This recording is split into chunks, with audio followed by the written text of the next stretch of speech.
I'm Scripps News food and wellness contributor Jessica DeLuise. If you're looking for a bright, refreshing drink for Mother's Day, this lemon hibiscus tea sparkler is a perfect choice. First step is we want to get our tea steeping, and we want this to be really concentrated. So I have 3 tea bags.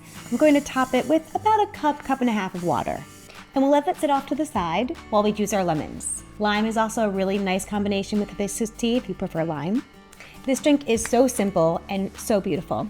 Into each one of our glasses, a little bit of honey to add a touch of sweetness. Lemon juice, careful not to get any of the seeds in your glass. Then some ice. Now a little bit of this tea. You could pre-chill it ahead of time. Is that not looking gorgeous? And we'll top each one with some sparkling water. How stunning are these? You want to kick it up a notch and be a little bit more fancy. A little bit of lemon peel for garnish.